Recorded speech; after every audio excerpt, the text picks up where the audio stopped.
So when I got out to this press conference, I came in with a pretty clear view that Mike Perry's going to be dismissed. And he's not new to that. Like, that's not disrespectful to dismiss Mike Perry. That's the way things have been going. I mean, when Mike Perry got brought out to Triller, he wasn't put in a main event, but he was put on the main card. So he's the MMA guy. It is arguable that Perry, right? Do you remember this card with Triller? They bring in 5 MMA guys and they bring in 5 boxers. But of the MMA guys that got matched up with boxers, it is arguable that Perry's boxer was the most accomplished of the boxers. He was a WBO champion. I mean, just by example, he was a big favorite to beat Perry, and lo and behold, he didn't. He just didn't beat him. I don't know what else to tell you.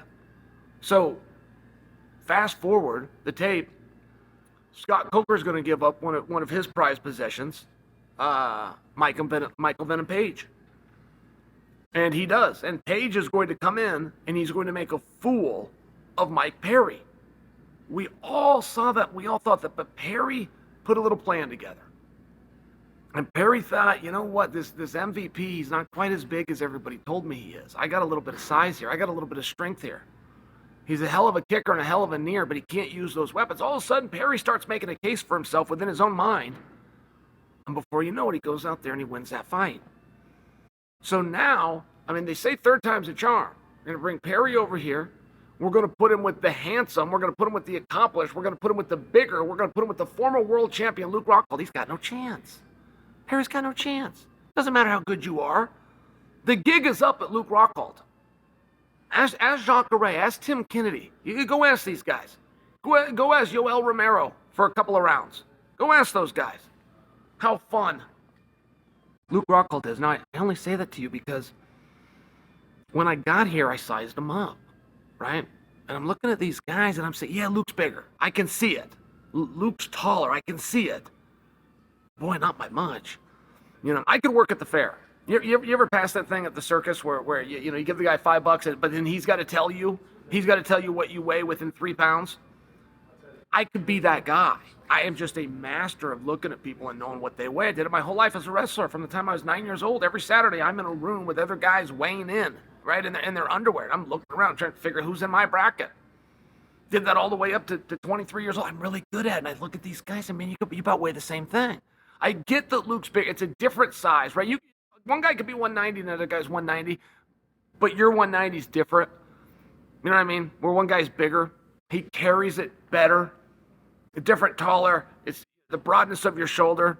What do your hips and your ass look like? Like, there's a couple of things there where 190 isn't always 190, but boy, this was close. I asked him, it was one of my big moments at the press conference. I said, by the way, guys, what is your agreed upon weigh-in? They're going to fight at what's called light heavyweight. But in boxing, that's what we know as middleweight. They're going to fight at 185 pounds. So Rockhold is going to have to cut some weight. He's going to have to get down. I mean, that's where he was the night he fought Weidman, just by example. The night he fought Bisping, just by example, 185 pounds. You guys saw Luke go up, saw him become a 205-pounder. But even when he returned to his last one, it was against Paulo Costa, 185 pounds. I'm trying to put this in perspective for you, right? I mean, think about how Luke looked in there with Paulo Costa. He did not look small. Luke did not look small. Okay, but Perry is wearing the same thing. And Perry is talking about, I'm going to come in, I'm going to stalk you down. I'm going to find you, I'm going to hit you on your chin, I'm going to put you down. This is what he's talking about. And Luke's talking about, man, you're a dum-dum. I am a very cerebral fighter, which is true. I have the absolute best trainers with the absolute best game plan. That's true and true. But it's also true if I tell you this. I have never seen somebody, right? I've seen the big guy versus the little guy. One guy's stalking him down looking for power, and the other guy's moving. He's got to be quick. He's got to move those feet. But Luke is assuming the role of the lighter guy, and he's not the lighter guy. And Perry is assuming the role of the larger guy, but he's not the larger guy. I quite frankly have never seen a David versus Goliath. Never. I see those in boxing all the time. So do you guys, right? We're not talking about 5, 6, 8 pounds that they're separated. We sit at the heavyweight class all the time. Mike Tyson gets in at 220, but he's got to take on a guy that's 280, right? We see this all the time. But we never see the stalking being done by the smaller guy. We see the moving, we see the pick and move, float around. These two are telling us their game plan. There's no overthinking here. They're not looking to out-smart and double-cross one another. Perry plans to walk him down, even though he's the smaller guy. Luke plans to sidestep, cut an angle, lateral motion, even though he's the bigger guy. Only one of them can be right.